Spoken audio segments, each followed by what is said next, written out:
Assalamualaikum warahmatullahi wabarakatuh.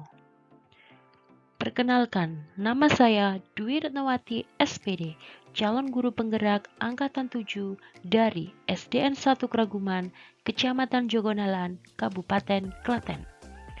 Pada kesempatan kali ini, izinkan saya memaparkan aksi nyata modul 1.4 Budaya Positif. Perkenalkan, beliau adalah fasilitator saya, Bapak Ismail MPD, dan pengajar praktik saya, Ibu Indira Ratih SPD. Rancangan tindakan untuk aksi nyata. Latar belakang. Adanya penurunan karakter anak bisa diatasi dengan menanamkan kembali nilai-nilai karakter melalui budaya positif di sekolah.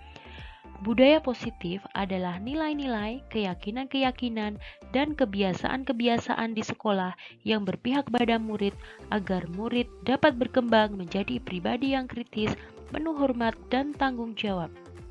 Dalam menciptakan budaya positif di sekolah dibutuhkan kolaborasi antara guru dengan kepala sekolah, rekan sejawat, lingkungan masyarakat, dan tentunya dengan murid itu sendiri. Dengan diterapkannya budaya positif tadi, diharapkan murid akan memiliki karakter yang kuat seperti karakter profil pelajar Pancasila. Tujuan aksi nyata. Pertama, membantu rekan sejawat memahami tentang perubahan paradigma belajar, disiplin positif, teori kontrol, teori motivasi, hukuman, penghargaan, posisi kontrol guru, kebutuhan dasar manusia, keyakinan kelas, dan segitiga restitusi. Yang kedua, menumbuhkan budaya positif dengan kesepakatan kelas. Yang ketiga, menumbuhkan dan mengintegrasikan nilai-nilai profil pelajar Pancasila pada diri peserta didik dalam kegiatan pembelajaran. Tolak ukur. Pertama, guru-guru mampu memahami perubahan paradigma belajar, disiplin positif, teori kontrol, teori motivasi, hukuman, penghargaan, posisi kontrol guru, kebutuhan dasar manusia, keyakinan kelas, dan segitiga restitusi. Yang kedua, peserta didik mampu menumbuhkan budaya positif dengan kesepakatan kelas. Yang ketiga, peserta didik mampu menumbuhkan dan mengintegrasikan nilai-nilai profil pelajar Pancasila pada diri peserta didik dalam kegiatan pembelajaran. Lini masa tindakan yang akan dilakukan. Pertama, mengajukan gagasan atau ide kepada kepala sekolah tentang sosialisasi atau pengibasan budaya positif. Yang kedua, diskusi mengenai langkah konkret yang diambil tentang sosialisasi atau pengibasan budaya positif. Ketiga, membuat materi sosialisasi atau pengibasan budaya positif. Keempat, melaksanakan sosialisasi atau pengibasan budaya positif. Yang kelima, berkoordinasi dan berkolaborasi dengan wali kelas untuk membuat keyakinan kelas. Yang keenam, wali kelas bersama peserta didik membuat keyakinan. Ketujuh, kesepakatan kelas yang telah disepakati selanjutnya ditandatangani seluruh warga kelas dan dipasang di dinding kelas. Kedelapan, memantau, merefleksi, dan mengevaluasi keyakinan kelas yang telah dibuat.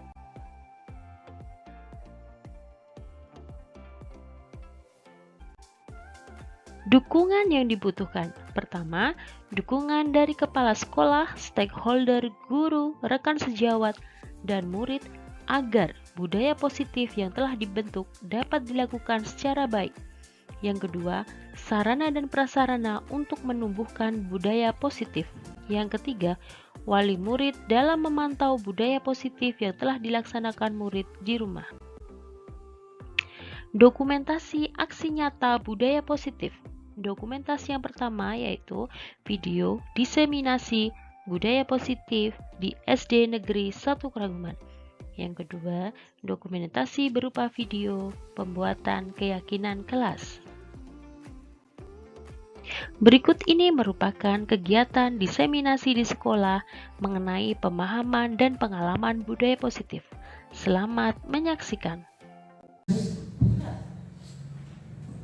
Assalamualaikum warahmatullahi wabarakatuh. Waalaikumsalam warahmatullahi wabarakatuh. Yang kami hormati Bapak Kepala Sekolah SD Negeri 1 Kraguman, yang kami hormati Bapak dan Ibu Guru SD Negeri 1 Kraguman, dan yang kami hormati Ibu Dwi Retnowati SPD selaku narasumber seminar menyebarkan pemahaman dan pengalaman budaya positif. Pertama-tama, marilah kita panjatkan puji syukur kepada Tuhan Yang Maha Esa atas segala limpahan rahmat dan karunia-Nya, sehingga pada pagi hari yang cerah ini kita bisa hadir di acara seminar diseminasi pemahaman dan pengalaman budaya positif.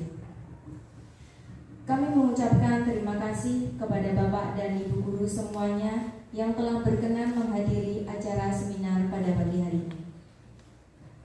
Perkenalkan, saya Ibu Emi Supiana Yanti selaku pembawa acara seminar menyebarkan pemahaman dan pengalaman budaya positif untuk menyampaikan susunan acara seminar pada pagi hari ini.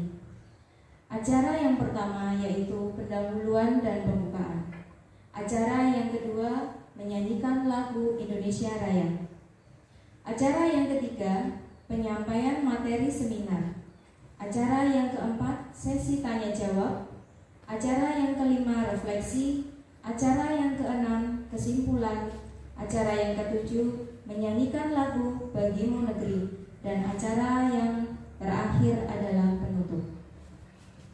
Bapak Ibu yang kami hormati, marilah kita mulai acara pertama yaitu pendahuluan dan pembukaan. Marilah kita buka acara seminar menyebarkan pemahaman dan pengalaman budaya positif dengan berdoa menurut agama dan kepercayaan masing-masing. Berdoa dipersilahkan.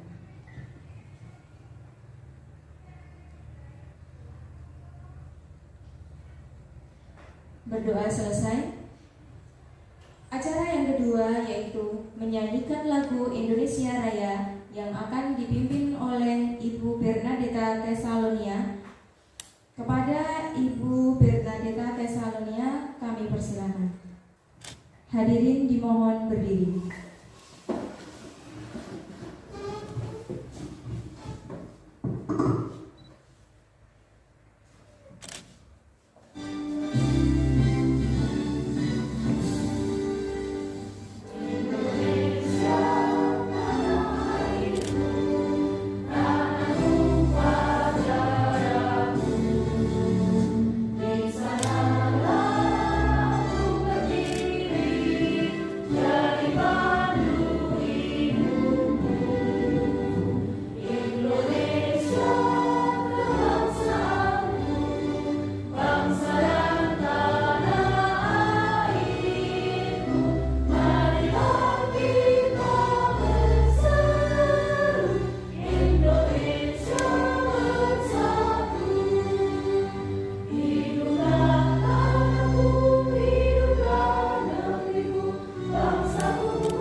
Hadirin dimohon duduk kembali.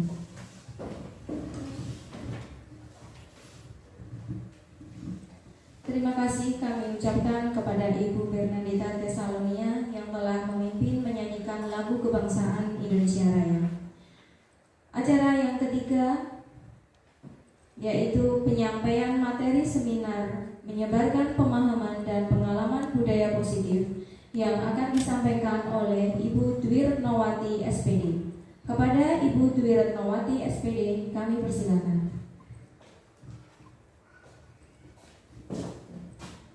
Assalamualaikum warahmatullahi wabarakatuh. Ya, saya mengucapkan terima kasih kepada Bapak Mangimbo SPD selaku Kepala Sekolah SDN 1 Praguman dan Bapak Ibu Guru SDN 1 Praguman yang telah meluangkan waktunya untuk menghadiri diseminasi penyebaran budaya positif pada pagi hari ini. Tidak lupa saya panjatkan kepada Allah Subhanahu wa Ta'ala yang telah memberikan hidayahnya sehingga kita bisa melaksanakan acara pada pagi hari ini, dan salam serta sholawat saya ucapkan kepada Nabi Muhammad SAW. Hari ini acaranya yaitu diseminasi pemahaman dan pengalaman budaya positif. Ini adalah bagian dari aksi nyata modul 1.4 budaya positif. Jadi saya sudah mempelajari modul 1 selama 3 bulan ini, terdiri dari modul 1.1, modul 1.2, modul 1.3 dan 1.4. Untuk modul 1.4 ini saya diberi tugas untuk melakukan penyebaran budaya positif dari semua modul yang telah saya pelajari kepada rekan sejawat.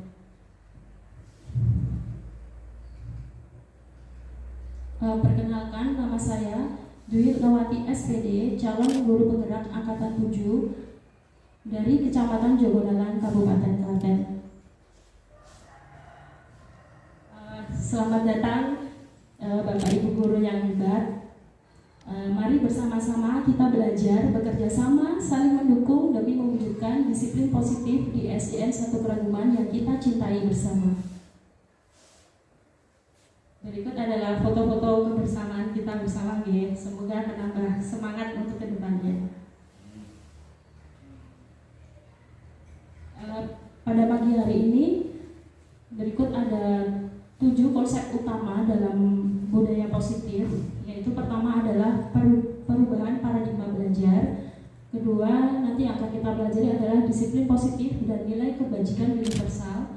Yang ketiga, motivasi perilaku manusia. Yang keempat, kebutuhan dasar manusia. Yang kelima, posisi kontrol restitusi. Yang keenam, keyakinan kelas. Dan yang ketujuh, segitiga restitusi.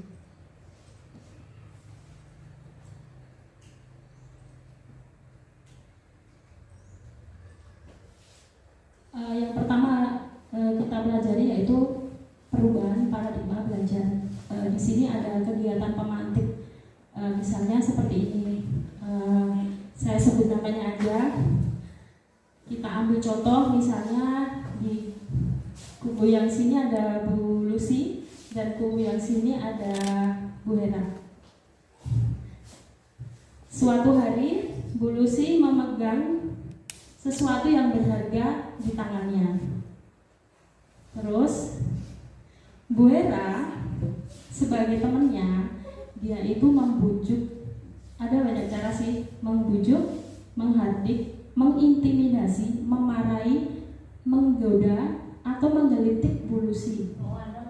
Nah, padahal yang di tangannya Bu Lucy itu sangat berharga untuk masa depannya. Nah, digodain sama Bu Hera, apakah Bu Lucy itu mau untuk membuka kepalan tangannya untuk supaya bisa diambil sama Bu Hera? Dan begitu pun sebaliknya. Misalnya Bu Hera juga punya sesuatu yang penting dan itu berguna untuk masa depannya, dan Bu Lucy juga sama, nggodain Bu Hera. Apakah Bu Hera juga mau untuk membukanya? Mau tidak Bu Hera? Itu kepalanya penting banget, isinya penting banget. Ya, karena kondisinya itu berharga buat saya tidak akan mengasihkan kepada Bu Lucy. Ya, tapi beda halnya kalau yang di tangan saya itu biasa saja, bisa saya cari dengan gampang, itu saya akan memberikan ke Bu Lucy kalau Bu Lucy memberikannya. Gitu. Jadi tergantung kondisinya. untuk kali ini memang sangat berharga ya, dan tidak mudah untuk didebatkan ya. Jadi tergantung situasi dan kondisi. Kalau Bu Lucy gimana? Sama, saya juga tidak akan mengasih Bu Mira karena itu sangat penting buat saya. Kalau sangat penting buat saya, kenapa saya harus kasih? Oke. Jadi sama, saya juga sama. Misalnya itu adalah sesuatu yang sangat berharga dan berguna untuk kepentingan saya ke depannya, maupun saya dirayu atau dibujuk, saya juga tidak akan membukanya. Itu saya.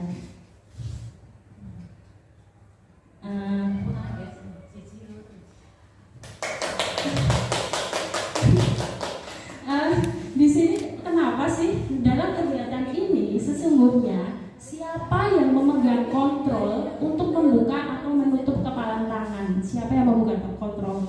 Tentu yang untuk membuka atau menutup kepalan tangan itu kontrol ada di diri kita sendiri ya. Tentu kita sendiri yang memegang kontrol atas kepalan tangan kita. Apakah kita membuka atau menutup itu bergantung pada diri kita masing-masing sesuai kebutuhan dasar kita saat itu.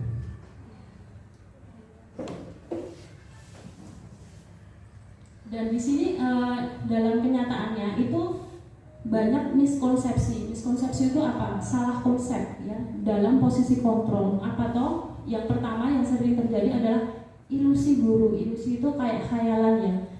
Guru itu berilusi seakan-akan bisa mengontrol murid kita.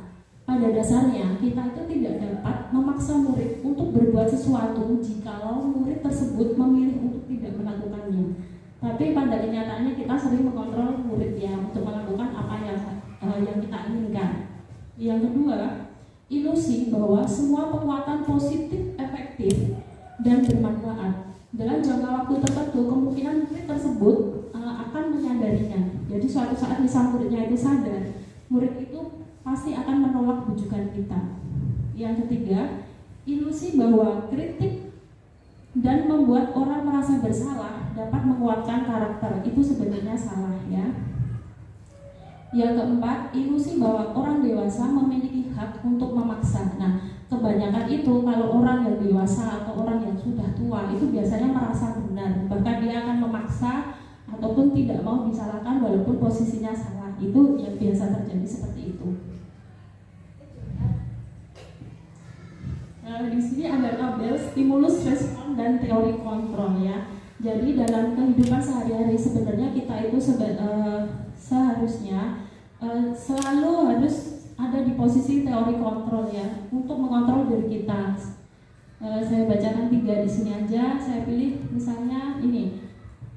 Setiap orang itu sebenarnya memiliki gambaran yang berbeda dan kita itu harus bisa untuk menyikapinya. Tidak bisa kita untuk memaksakan ini kamu harus sama-sama aku, itu tidak bisa ya. Yang kedua, hanya Anda yang bisa mengontrol diri Anda. Anda itu tidak bisa dikontrol oleh orang lain. Atau yang ketiga, kolaborasi dan konsensus menciptakan pilihan-pilihan baru.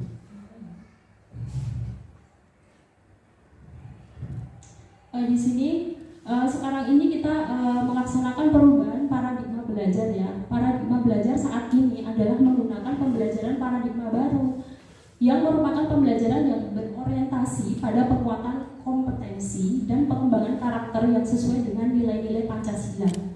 Pembelajaran paradigma baru memastikan praktek pembelajaran berpusat pada siapa Bapak Ibu? Siswa. Pada siswa ya. Jadi yang mana setiap murid belajar sesuai dengan kebutuhannya dan tahap perkembangannya. Ini bisa dilaksanakan dalam pembelajaran intrakurikuler, pembelajaran kokurikuler, dan pembelajaran ekstrakurikuler.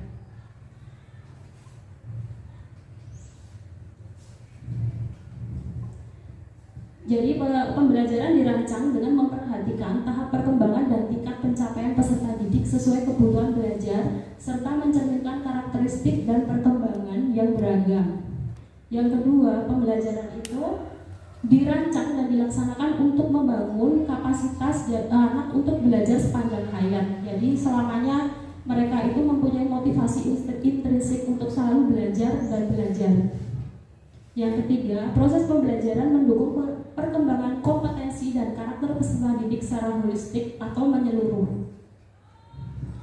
Pembelajaran dirancang sesuai konteks lingkungan dan budaya peserta didik serta melibatkan orang tua dan masyarakat sebagai mitra. Jadi dalam pembelajaran kita bisa melibatkan wali murid ya atau masyarakat sekitar.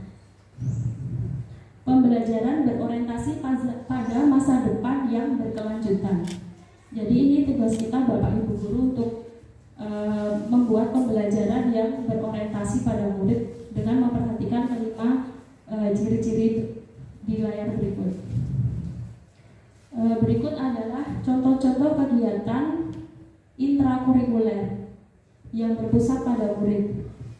Kegiatan intrakurikuler adalah kegiatan utama yang dilakukan dengan menggunakan alokasi waktu yang telah ditentukan dalam struktur program pembelajaran yang dilakukan di dalam suatu jenjang sekolahan. Jadi, kegiatan ini secara rutin dan terjadwal dalam jam-jam pelajaran setiap hari efektif pada kalender pendidikan. Berikut adalah contoh-contohnya. Jadi, lebih banyak ke aktivitas. Dan berikut adalah contoh kegiatan kokurikuler. Apa itu? Yaitu kegiatan yang dilakukan oleh siswa dimaksudkan untuk lebih memperdalam, memahami, dan menghayati materi pelajaran yang telah dipelajari dalam kegiatan intrakurikuler di dalam kelas. Berikut adalah contoh-contohnya. Ada berenang, ada kita berkeliling ke taman kota, memasak, atau ini untuk implementasi budaya positif, sama kegiatan upacara dan masih banyak lagi. Ketiga adalah contoh kegiatan ekstrakurikuler. Kebetulan di SD kita itu ada peningkatan ekstrakurikuler ya di tahun ini, ada pramuka, ada seni tari, ada les vokal, ada melukis juga ya. Untuk materi berikutnya adalah disiplin positif. Apa sih tujuan disiplin positif? Yaitu menanamkan motivasi pada murid untuk menjadi orang yang mereka inginkan dan menghargai diri sendiri dengan nilai-nilai yang mereka percaya. Ketika murid memiliki motivasi tersebut, mereka telah memiliki motivasi intrinsik yang berdampak jangka panjang. Motivasi intrinsik itu apa? Yaitu motivasi yang tidak akan terpengaruh pada adanya hukuman atau hadiah. Mereka akan tetap berperilaku baik dan berlandaskan nilai-nilai kebajikan karena mereka ingin mencapai nilai-nilai yang mereka hargai atau tujuan mulia. Sebenarnya disiplin itu adalah sebagai kontrol diri, yaitu belajar agar dapat mencapai suatu tujuan mulia. Di sini nilai-nilai kebajikan adalah sifat-sifat positif manusia yang merupakan tujuan mulia yang ingin dicapai setiap individu. Dengan mengaitkan nilai-nilai kebajikan yang diyakini seseorang, maka motivasi intrinsiknya akan terbangun sehingga menggerakkan motivasi dari dalam untuk dapat mencapai tujuan mulia yang diinginkan.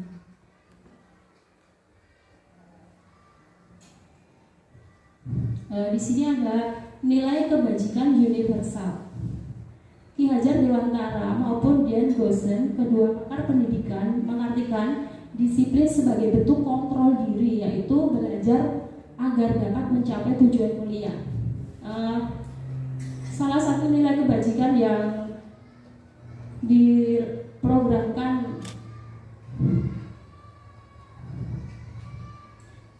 diprogramkan oleh satuan pendidikan di negara kita, yaitu adalah nilai-nilai kebajikan yang kita kenal dengan profil pelajar Pancasila. Di sini adalah bagian dari profil tersebut. Pertama yaitu beriman dan bertakwa kepada Tuhan Yang Maha Esa dan berakhlak mulia, mandiri, bernalar kritis, berkebinekaan global, gotong royong, dan kreatif.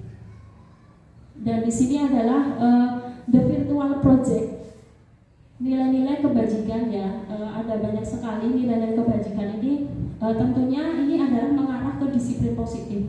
Jadi setiap keyakinan atau kesepakatan yang kita buat itu setidaknya mengacu kepada tabel virtual project berikut.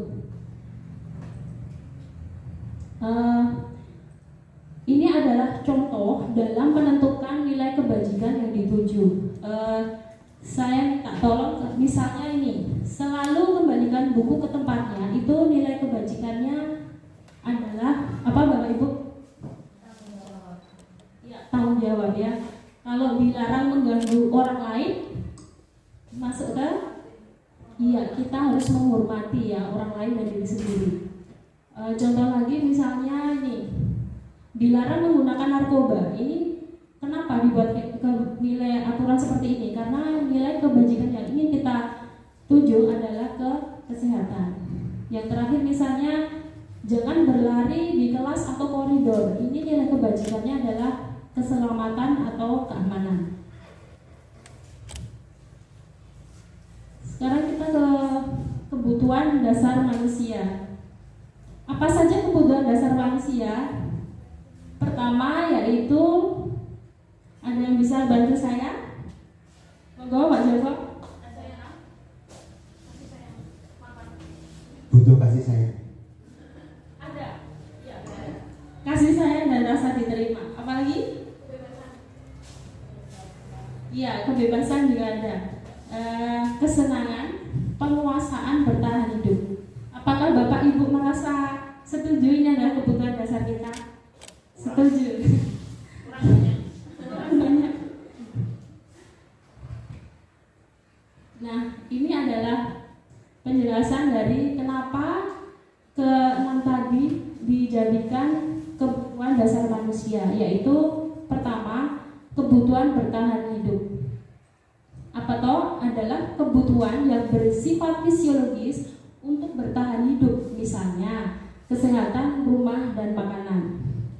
Kebutuhan biologis sebagai bagian dari proses reproduksi, termasuk kebutuhan untuk tetap bertahan hidup. Komponen psikologis pada kebutuhan ini meliputi kebutuhan dan perasaan aman. Yang kedua adalah kasih sayang dan rasa diterima. Pada dasarnya, anak-anak yang memiliki kebutuhan dasar kasih sayang dan rasa diterima yang tinggi, anak-anak ini maksudnya murid-murid kita ya, biasanya ingin disukai dan diterima oleh lingkungannya. Mereka juga akrab dengan orang tuanya. Biasanya mereka belajar karena suka pada gurunya. Bagi mereka, teman-teman sebaya sangatlah penting. Selanjutnya, penguasaan. Apa itu? Kebutuhan ini meliputi keinginan untuk dianggap berharga, bisa membuat perbedaan, bisa membuat pencapaian kompeten diakui dan dihormati. Anak-anak yang memiliki kebutuhan dasar akan penguasaan yang tinggi biasanya selalu ingin menjadi pemimpin. Selanjutnya, kebebasan.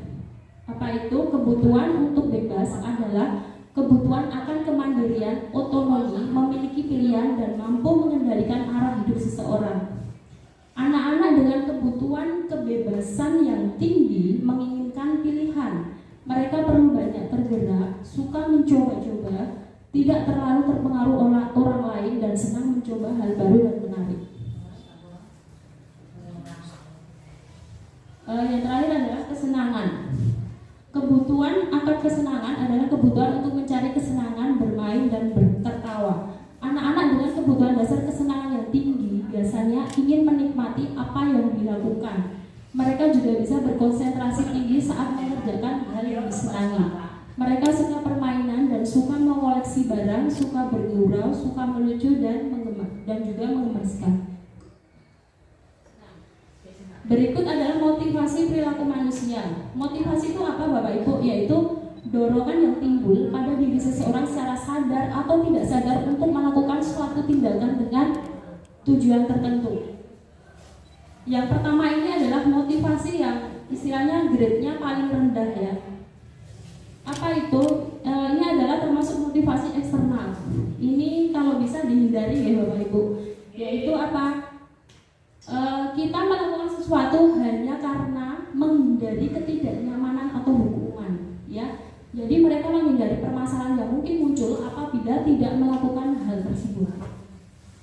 Motivasi yang mungkin agak lebih baik yang kedua adalah motivasi untuk mendapatkan imbalan atau penghargaan dari orang lain. Jadi mereka melakukan tindakan hanya untuk mendapatkan pujian dari orang lain yang menurut mereka penting dalam dunia berkualitas mereka, dan ini masuk motivasi eksternal. Yang ketiga, ini adalah motivasi yang paling bagus, yaitu motivasi internal. Kenapa? Karena di sini adalah yang mereka ingin menjadi orang yang mereka inginkan dan menghargai diri sendiri dengan nilai-nilai yang mereka percaya.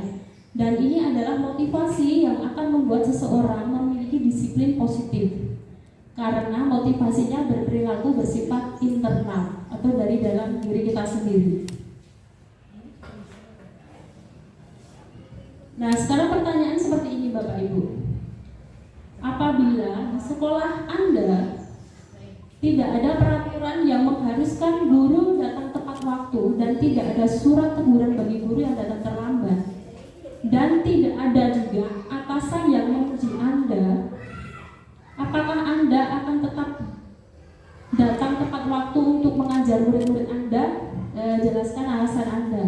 Mungkin saya akan bertanya kepada Bu Dwi. Apabila datang juga tidak ditegur dan tepat waktu pun juga tidak dapat pujian, nah apakah Anda juga akan datang tepat waktu?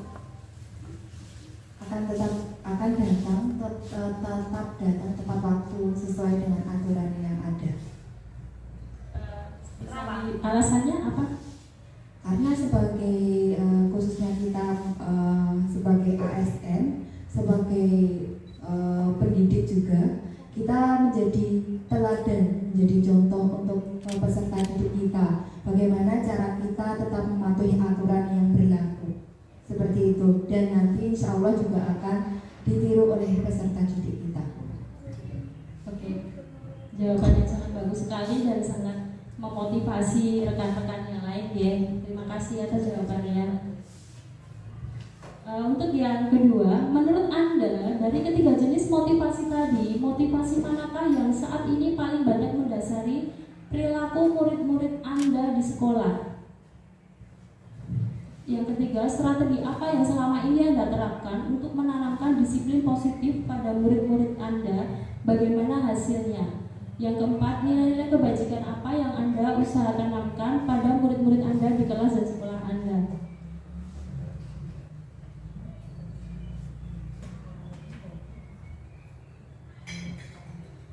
Untuk berikutnya yaitu kita akan berbicara tentang perbedaan hukuman, konsekuensi, dan restitusi.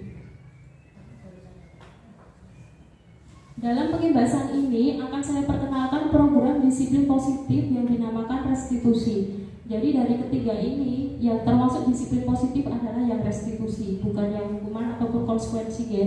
Restitusi adalah proses menciptakan kondisi bagi murid untuk memperbaiki kesalahan mereka sehingga mereka bisa kembali pada kelompok mereka dengan karakter yang lebih kuat. Restitusi merupakan proses kolaboratif yang mengajarkan murid untuk mencari solusi untuk masalah mereka dan membantu murid berpikir tentang orang seperti apa yang mereka inginkan dan bagaimana mereka harus memperlakukan orang lain. Sebenarnya gini ya Bapak Ibu, kata disiplin itu tanpa tambahan kata positif sesungguhnya sudah merupakan identitas sukses dan hukuman merupakan identitas gagal. Disiplin yang sudah bermakna positif terbagi dua, yaitu disiplin dalam bentuk konsekuensi dan disiplin dalam bentuk restitusi.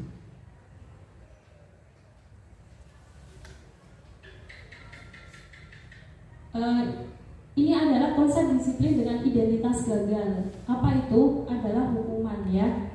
Jadi pada waktu seorang murid melakukan kesalahan, itu ada beberapa bapak ibu guru yang mungkin masih memberikan hukuman ya. Contoh ciri-cirinya seperti apa? Itu tiba-tiba tidak diharapkan atau sangat melukai murid. Yang kedua, dibuat oleh guru. Ketiga, menyakitkan. Keempat, paksaan. Yang kelima, murid malah akan membenci peraturan, dan keenam, murid menjadi tidak nyaman untuk jangka panjang. Di sini ada, kalau ini konsep disiplin dengan identitas sukses. Apa itu? Minimal adalah kita melaksanakan konsekuensi, ya. Konsekuensi itu apa? Yaitu sudah diketahui dan masuk akal, atau istilahnya masih bisa diterima. Yang kedua, dibuat oleh guru dan murid. Yang ketiga, walaupun masih agak menyakitkan, ya. Yang keempat, stimulus respon. Kelima, murid masih menghormati peraturan. Dan keenam, tidak nyamannya untuk jangka waktu pendek. Tetapi kalau restitusi, ini juga termasuk disiplin dengan identitas sukses, yaitu berupa undangan untuk mengadakan restitusi dibuat oleh murid, fokusnya pada pemecahan masalah. Modelnya paksaan, teori kontrol, murid menghormati dirinya dan orang lain, dan murid bersemangat memperbaiki kesalahan. Di sini ada perbedaan, ya. Contoh kasus misalnya, ada siswa sering tidak mengerjakan tugas. Nah, di ketiga tabel ini saya yakin ada dari guru itu untuk menyikapinya dengan cara yang berbeda. Ada yang memberikan hukuman. Contohnya seperti apa? Misalnya, guru menghukum siswa dengan berdiri satu kaki di depan kelas. Nah, ini masuk hukuman, ya. Kalau bisa ini juga jangan dilakukan. Yang kedua, guru memarahi siswa dan siswanya malah menjadi ketakutan. Yang kedua, bisa dilakukan dengan konsekuensi. Gimana apabila siswa sering tidak mengerjakan tugas? Konsekuensinya pertama, siswa diminta untuk mengerjakan tugas sebanyak 3 kali, atau siswa diminta untuk menghormati peraturan. Dan solusi yang terbaik adalah menggunakan restitusi, ya. Itu dengan cara, apabila ada siswa yang tidak mengerjakan tugas, dengan cara guru menanyakan keyakinan kelas dulu, atau membantu siswa menyelesaikan masalahnya.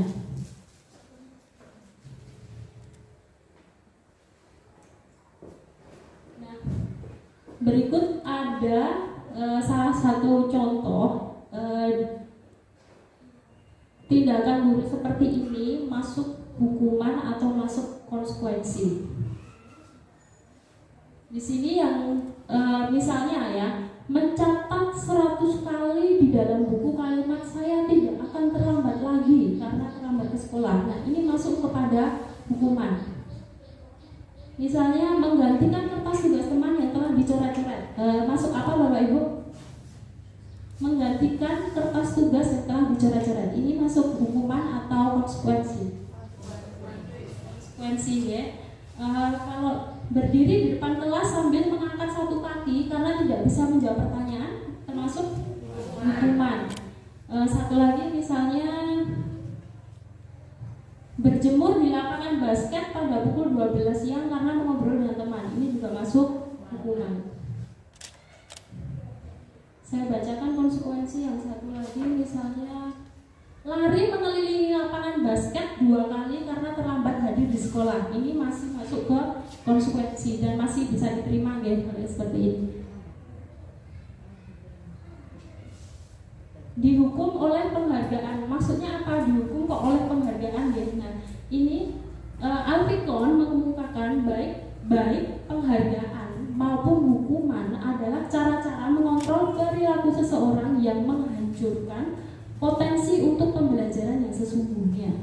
Menurut Kohn, secara ideal, tindakan belajar itu sendiri adalah penghargaan sesungguhnya. Kohn juga mengungkapkan beberapa pernyataan dari hasil pengamatannya bahwa tindakan memberikan penghargaan yang nilainya sama dengan menghukum seseorang. Pengaruh jangka panjang dan pendeknya apa? Penghargaan itu efektif jika kita menginginkan seseorang melakukan sesuatu yang kita inginkan, tapi itu efektifnya hanya dalam jangka pendek saja. Apabila kita menggunakan penghargaan lagi dan lagi, maka orang tersebut akan bergantung pada penghargaan yang diberikan serta kehilangan motivasi dari dalam. Jika kita mendapatkan penghargaan untuk melakukan sesuatu yang baik, maka selain kita senantiasa berharap mendapatkan penghargaan, kita pun menjadi tidak menyadari tindakan baik yang kita lakukan. Berikut adalah pendekatan restitusi. Restitusi adalah kondisi bagi murid untuk memperbaiki kesalahan mereka sehingga mereka bisa kembali pada kelompok mereka dengan karakter yang lebih kuat. Penekanannya adalah berperilaku untuk menyenangkan orang lain atau untuk menghindari ketidaknyamanan, namun tujuannya adalah menjadi orang untuk menghargai nilai-nilai kebajikan yang mereka hargai. Berikut adalah ciri-ciri restitusi ya. Pertama adalah bukan untuk menebus kesalahan, namun untuk belajar dari kesalahan. Kedua, untuk memperbaiki hubungan, yaitu mungkin hubungan murid dengan guru atau murid dengan murid, murid dengan wali murid, seperti itu. Yang ketiga, restitusi itu adalah tawaran dan bukan paksaan. Menuntut untuk melihat ke dalam diri, mencari kebutuhan dasar, fokus pada karakter, bukan pada tindakan, mengembalikan murid yang berbuat salah kepada kelompoknya. Jadi murid yang kadang pernah melakukan kesalahan, dia itu biasanya akan minder, atau mungkin kalau di sekolah kita itu malah ada yang saya mau pindah sekolah aja bu. Nah itu bisa kita selesaikan dengan segitiga restitusi.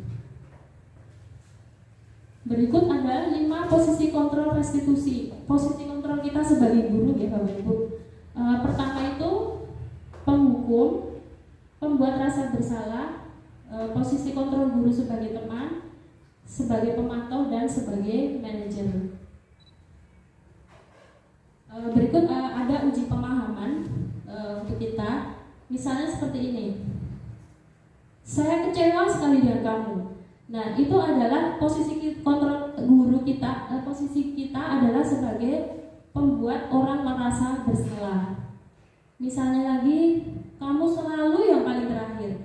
Biasanya kita itu kalau seperti itu, posisi kita itu sebagai penghukum. Atau yang ini, misalnya, apakah kamu mau mendapatkan stiker bintang hari ini? Ini adalah posisi kontrol sebagai pemantau. Dan posisi kontrol yang paling bagus kita sebagai guru itu adalah sebagai manajer ya. Contohnya, bagaimana kamu bisa menyelesaikan masalah ini? Nah, ini adalah posisi kontrol yang paling bagus. Di sini ada kasus misalnya yang sering kita hadapi ya. Siswa tidak memakai atribut lengkap saat upacara. Di sini kelima ini adalah contoh apabila seorang guru melaksanakan posisi kontrolnya. Misalnya kalau sebagai penghukum, yaitu biasanya guru akan kalau kamu melakukannya lagi maka saya seperti apa gitu, akan saya hukum apa itu adalah penghukum.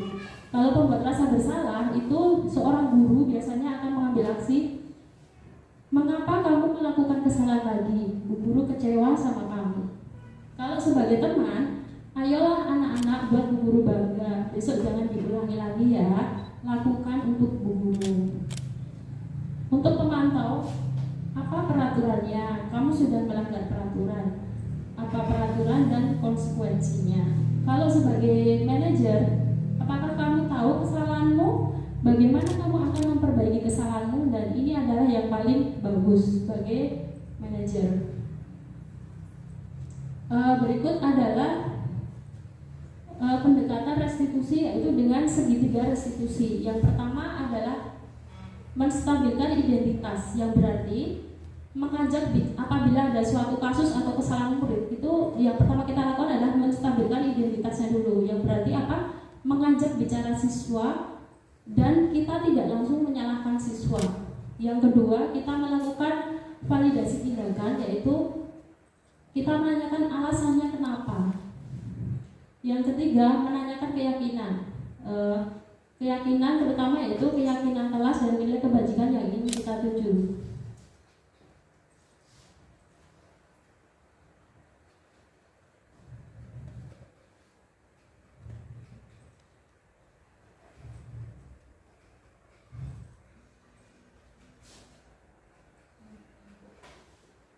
Nah, sekarang kita tiba di keyakinan kelas ya. Mengapa keyakinan dan mengapa tidak peraturan kelas saja? Nah, ini maksudnya seperti ini. pada waktu kita berkendara itu mengapa toh kita harus menggunakan helm? Apa sebenarnya kita hanya ikut peraturan? Sebenarnya ini adalah posisi kontrol kita ya. Kita menggunakan helm itu karena alasannya untuk keselamatan. Bukan untuk istilahnya untuk peraturan aja. Nanti kalau saya melanggar ditilang. Nah, itu kan eksternal. Yang paling penting itu adalah internal karena untuk keselamatan kita. Bagaimana melakukan pembentukan keyakinan kelas? Pertama yaitu keyakinan kelas itu lebih abstrak daripada peraturan dan lebih rinci dan konkret. Yang kedua, senantiasa dibentuk dalam kalimat positif. Keyakinan kelas dibuat jangan terlalu banyak sehingga mudah diingat dan mudah dipahami oleh murid dan kita semua. Selanjutnya, keyakinan itu dapat diterapkan di lingkungan kita. Warga kelas hendaknya ikut berkontribusi dalam pembuatan keyakinan kelas ini dan selanjutnya kita meninjau kembali keyakinan kelas ini dari waktu ke waktu. Jadi jangan setiap tahun keyakinan kelas kita itu selalu sama. Misal kita di kelas 4, dari tahun ke tahun keyakinan kelasnya itu saja. Kenapa harus berbeda atau istilahnya kenapa harus ditinjau? Karena murid kita kan beda. Kelas 4 angkatan sekarang akan berbeda dengan angkatan selanjutnya. Jadi karakteristiknya juga akan berbeda. Dan inilah kenapa keyakinan kelas itu harus ditinjau dari waktu ke waktu. Nah, berikut adalah proses pembuatan keyakinan kelas.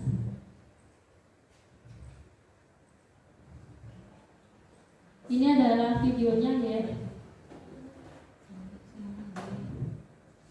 Selamat menyaksikan video dari pembuatan keyakinan kelas berikut.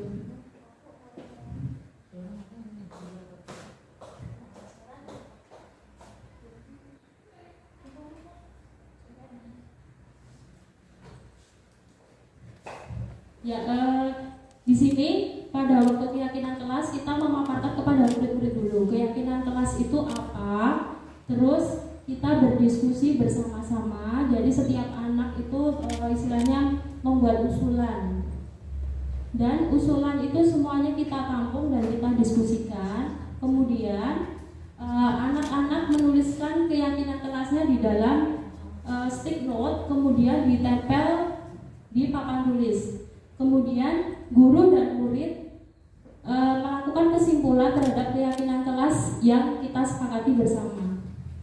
Dan berikut adalah hasil diskusi pembentukan keyakinan kelas 4 di SDN 1 Keragupan.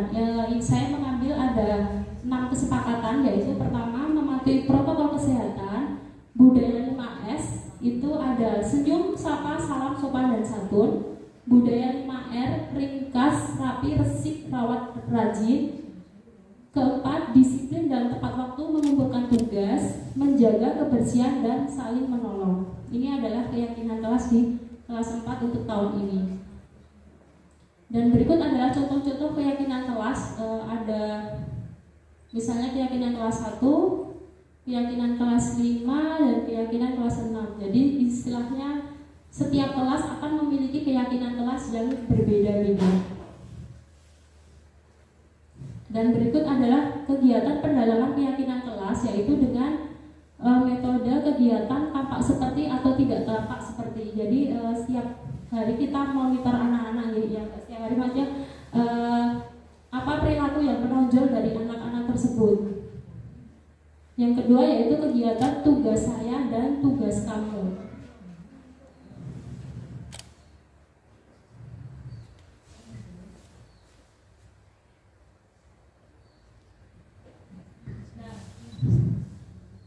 Berikut adalah video tentang saya membuat suatu kasus ya, bukan suatu kasus di kelas saya. Ini adalah ada kasus seorang anak pada waktu pelajaran malah dia asik bermain game. Nah, apa yang saya lakukan? Apakah saya menyuruhnya dia untuk berdiri di depan kelas? Tentu tidak ya, karena setelah mempelajari budaya positif ini saya melakukan penyelesaiannya dengan segitiga restitusi, yaitu apa? Saya memanggil anak tersebut secara face to face, istilahnya tidak di depan teman-temannya, karena nanti malah malah dia malu sendiri ya. Jadi saya panggil anak tersebut, saya stabilkan dulu identitasnya, kemudian saya validasi tindakannya, kemudian saya menanyakan keyakinannya dulu.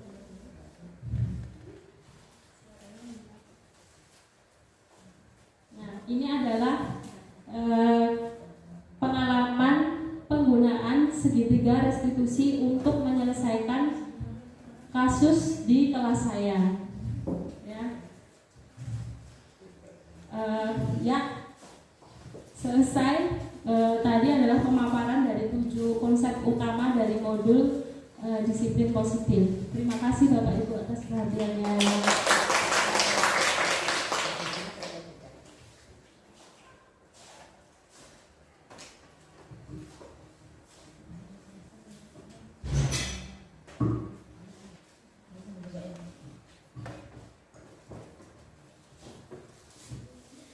Demikian tadi penyampaian materi diseminasi menyebarkan pemahaman dan pengalaman budaya positif yang telah disampaikan Ibu Dwi Retnowati SPD.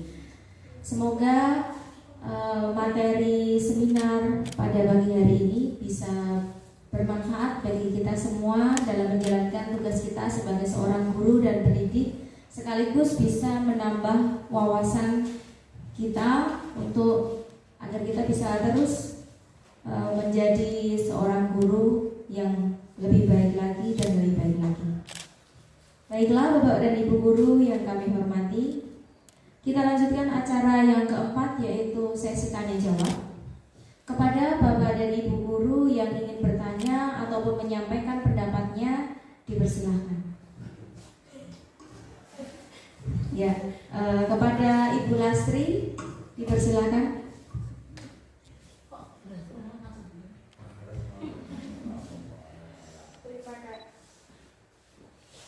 Terima kasih atas waktu yang diberikan pada saya.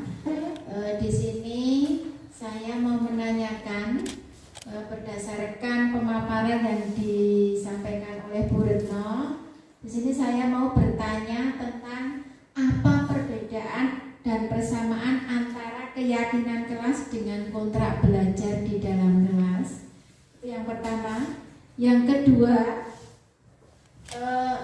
karena kita ini sebagai guru,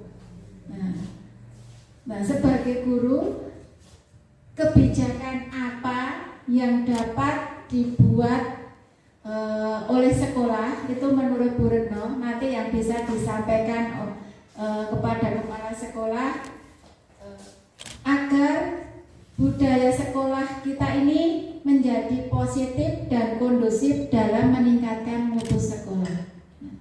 Itu saja pertanyaan yang dapat saya ajukan. Semoga bisa dijawab. Jawaban Bu Retno nanti bisa memberikan jawaban yang memuaskan terhadap saya. Terima kasih. Wassalamualaikum warahmatullahi wabarakatuh. Waalaikumsalam warahmatullahi wabarakatuh. Ya, terima kasih Bu Lastri atas pertanyaannya. Menurut saya antara keyakinan kelas dan kontrak belajar, yang biasanya sering kita dengar itu adalah kontrak belajar. Saya 7 tahun di ngajar di sini, itu yang sering saya dengar itu bukan keyakinan kelas tapi kontrak belajar. Tapi pada intinya antara kontrak belajar dan keyakinan kelas itu menurut saya sama saja, asalkan itu adalah kesepakatan antara guru dan murid pembuatannya maksudnya. Jadi tidak hanya dibuat oleh guru saja. Kalau proses pencapaiannya sama, dibuat bersama-sama supaya untuk mendapatkan budaya positif di sekolah, itu menurut saya sama saja antara kontrak belajar dan keyakinan kelas. Untuk pertanyaan kedua, nilai kebijakan ya, kebijakan apa? Oh ya, kebijakan sekolah apa yang mesti dilakukan untuk mencapai budaya positif di sekolah itu pertama adalah sekolah tersebut sebaiknya membuat rencana yang matang dan strategi apa yang ingin dijalankan itu apa, itu dibuat secara jelas untuk mencapainya. Yang kedua, kita memberikan tauladan yang baik.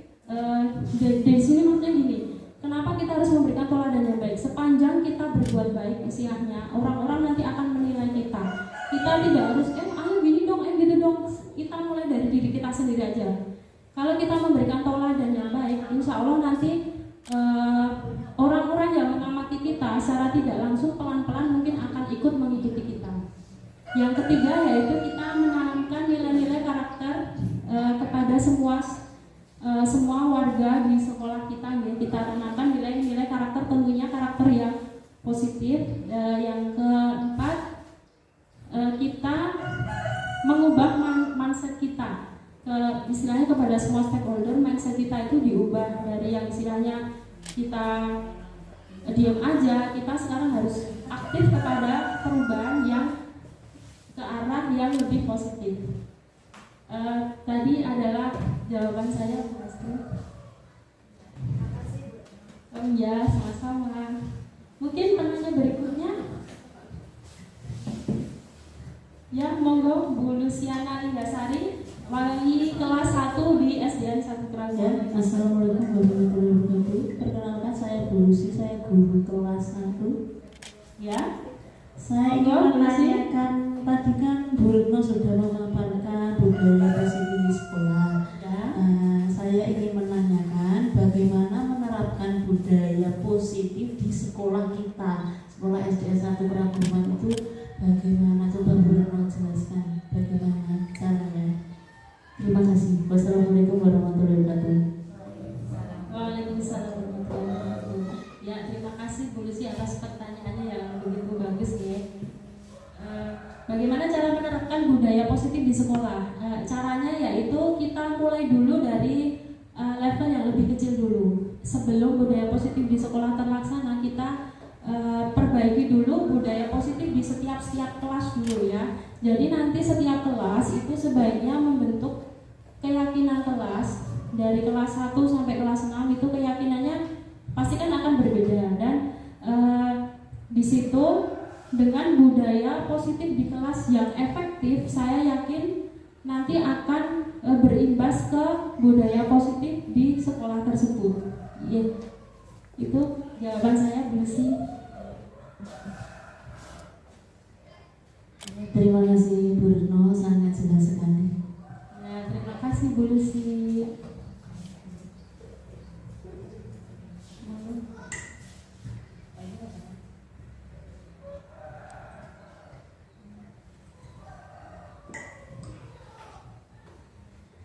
Baiklah Bapak Ibu yang kami hormati, mungkin masih ada yang ingin bertanya atau menyampaikan pendapatnya. Ya, Monggo Bu Tessa. Ya, terima kasih atas kesempatannya. Di sini saya mau menanyakan tentang slide yang ditampilkan oleh Bu Retno tadi tentang posisi kontrol yang paling bagus itu manajer ya. Iya, benar. Tadi tentang bagaimana kamu menyelesaikan masalah ini. Nah, kenapa manajer ini disebut posisi kontrol yang paling bagus ini? Alasannya bagaimana atau kenapa? Terima kasih. Ya, terima kasih Bu Desa. Pertanyaan juga sangat bagus sekali. Di sini kenapa posisi kontrol manajer itu adalah posisi kontrol yang paling bagus? Karena di dalam posisi kontrol manajer ini kita tidak langsung menyalahkan siswa. Kamu gini ya, atau ayo dong seperti ini, kayak seperti teman gitu. Di sini dalam posisi kontrol manajer itu ada 3 langkah, yaitu melakukan pendekatan restitusi tadi. Yaitu pertama, menstabilkan identitas. Kita tanya dulu tadi kamu melakukan apa. Yang kedua, menvalidasi tindakan, yaitu alasannya apa. Terus yang ketiga adalah menanyakan keyakinan. Jadi di sini kalau posisi kontrol kita sebagai manajer itu istilahnya kita tidak langsung menyalahkan siswa, tapi kita tanya dulu alasannya apa, terus solusinya apa, sehingga anak tersebut tidak akan mengulangi kesalahannya lagi dan anak tersebut bisa kembali ke lingkungannya dengan karakter yang lebih kuat lagi atau istilahnya lebih baik lagi. Ya, itu jawaban saya. Iya, sama-sama Bu Tessa.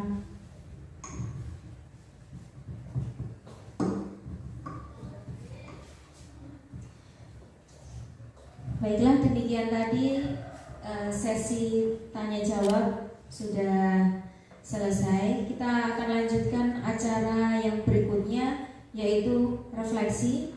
Kami persilakan kepada Bapak ataupun Ibu guru yang ingin menyampaikan refleksi. Monggo Bapak Ibu. Monggo Bu Hera.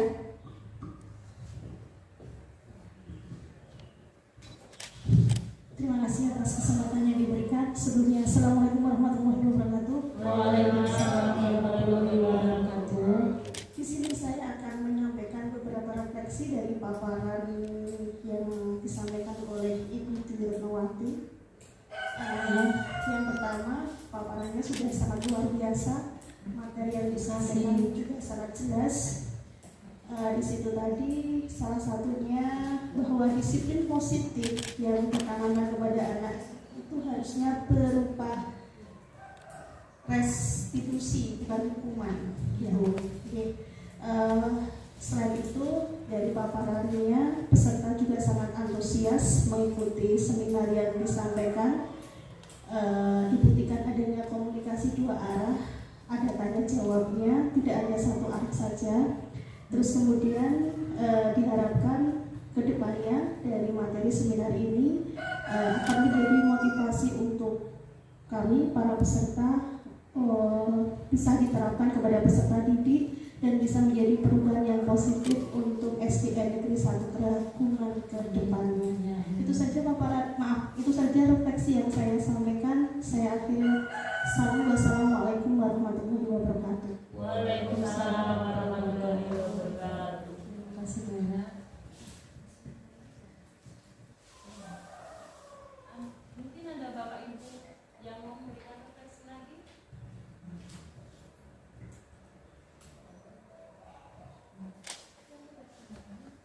Terima kasih kepada Ibu Wahyu Dwi Herawati SPD yang sudah memberikan refleksi untuk hasil seminar pada pagi hari ini. Kita lanjutkan acara yang berikutnya, yaitu kesimpulan. Kesimpulan akan disampaikan oleh Ibu Dwi Retnowati SPD. Kepada Ibu Dwi Retnowati SPD, kami persilakan. Terima kasih atas waktunya. Berikut adalah kesimpulan dari diseminasi budaya positif pada pagi hari ini. Kesimpulannya adalah dalam penerapan program disiplin positif, hendaknya guru memiliki standar kepribadian profesional dan sosial yang baik, di mana guru mampu berefleksi pada posisi kontrolnya saat ini. Bagaimana perjalanan dirinya sebagai among atau posisi manajer yang menuntun murid-murid menjadi insan yang mandiri, merdeka, dan bertanggung jawab. Ya, terima kasih. Saya akhiri diseminasi pada pagi hari ini ya. Ini ada tagline yaitu Guru Bergerak, Indonesia Maju. Apa Bapak Ibu? Guru Bergerak, Indonesia Maju. Wassalamualaikum warahmatullahi wabarakatuh.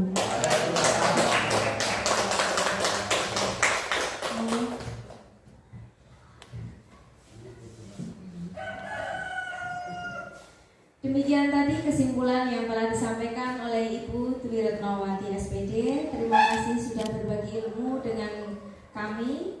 Semoga hasil dari diseminasi pemahaman dan pengalaman budaya positif yang telah disampaikan oleh Ibu Dwi Retnowati SPD tadi bisa bermanfaat untuk kita dan bisa menambah wawasan kita sebagai seorang guru yang posisi kita adalah sebagai seorang pendidik. Baiklah Bapak dan Ibu yang berbahagia, kita lanjutkan untuk acara yang ke-7, yaitu menyanyikan lagu Bagimu Negeri yang akan dipimpin oleh Ibu Bernadetta Tesalonia. Kepada Ibu Bernadetta Tesalonia, kami persilakan.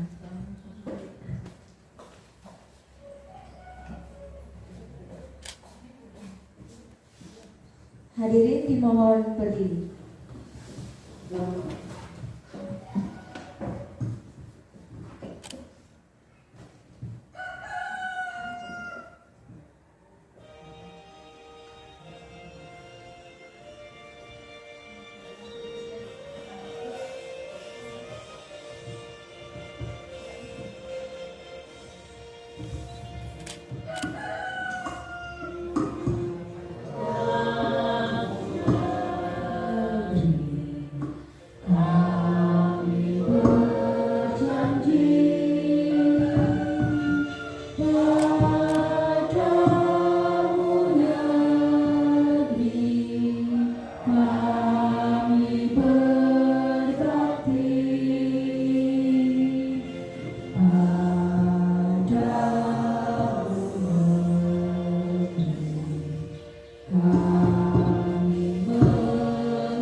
Hadirin dimohon duduk kembali.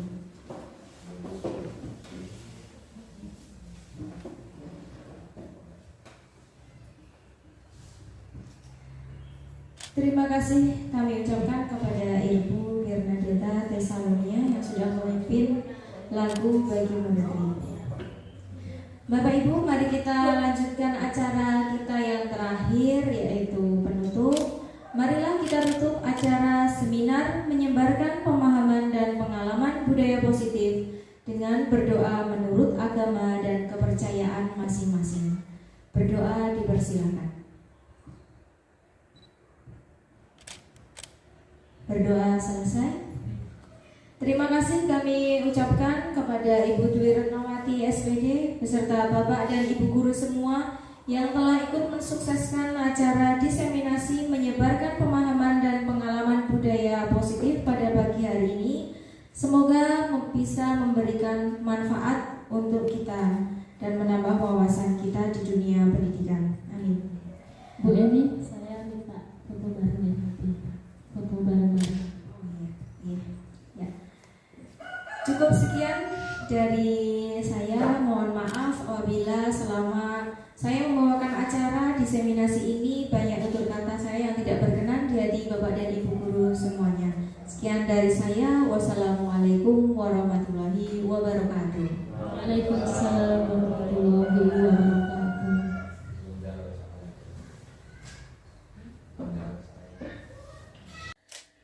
Assalamualaikum warahmatullahi wabarakatuh. Perkenalkan, nama saya Mangibu selaku Kepala Sekolah SD Negeri 1 Raguman.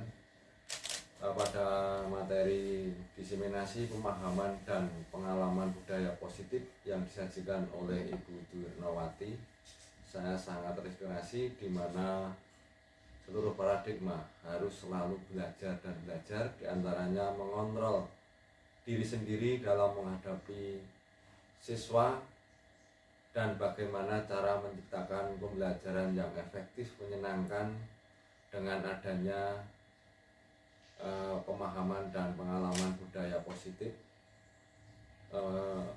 yang dilaksanakan di SD Negeri 1 Raguman. Adanya kegiatan ekstrakurikuler, intrakurikuler, dan kokurikuler. Paradigma diharuskan untuk menerapkan atau melaksanakan disiplin positif, dan apa manfaat dari adanya disiplin positif tersebut, serta memahami kebutuhan manusia khususnya di dalam kebutuhan peserta didik yang beragam, dan bagaimana cara kita untuk memberikan motivasi kepada peserta didik khususnya di SD Negeri 1 Raguman dengan adanya memahami dan pengalaman budaya positif, maka untuk SD Negeri 1 Raguman semakin baik dan semakin berkarakter. Demikian yang bisa saya sampaikan, kurang lebihnya mohon maaf. Wassalamualaikum warahmatullahi wabarakatuh.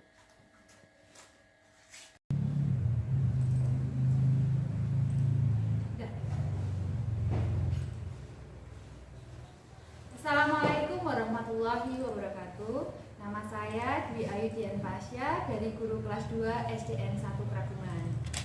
Materi yang disampaikan oleh Bu Retno yang berjudul Diseminasi Pemahaman dan Pengamalan Budaya Positif sangat menginspirasi untuk kita semua, di mana kami sebagai guru harus selalu belajar mengontrol diri sendiri dengan baik dalam menghadapi siswa, dan bagaimana cara kita melaksanakan dan menciptakan pembelajaran yang menyenangkan dengan adanya kegiatan ekstrakurikuler, intrakurikuler, dan kokurikuler.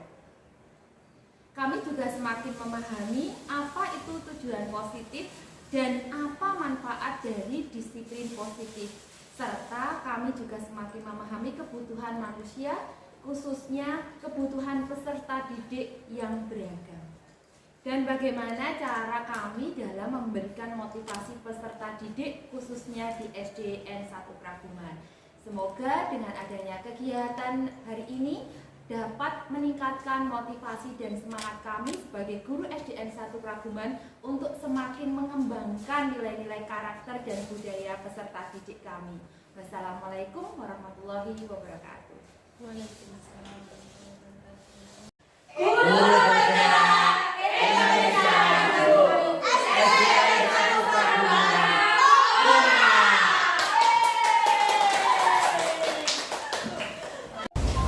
Selamat siang anak-anak.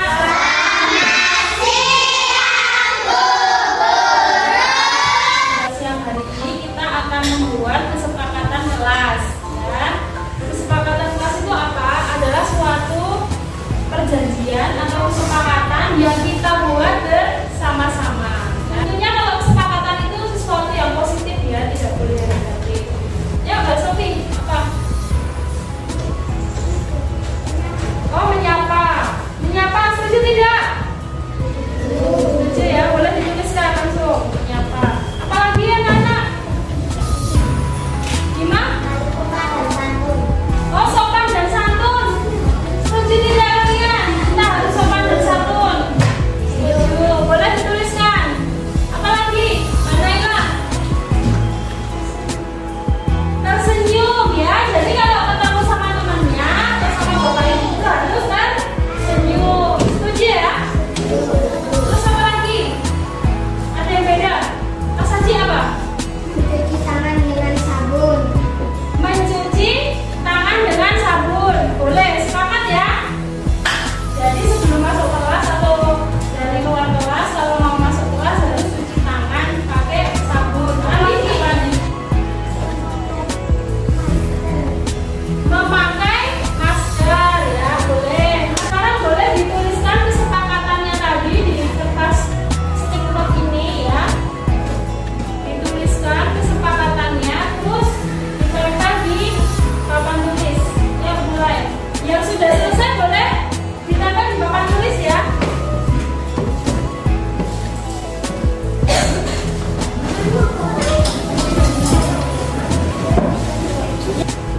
Ya, jadi kesepakatannya kita bacakan, ya. Sopan dan santun, memakai masker, terus mencuci tangan dengan sabun, tersenyum, mengukur tugas tepat waktu, apalagi yang saling menolong, saling menyapa, mengucapkan salam. Sepakat tidak anak-anak? Besok kita buatkan print out, terus ditempel di dinding, ya. Nanti kalian bisa baca, terus bisa kalian laksanakan di sebagai pembiasaan siang hari, ya. Selamat siang anak-anak.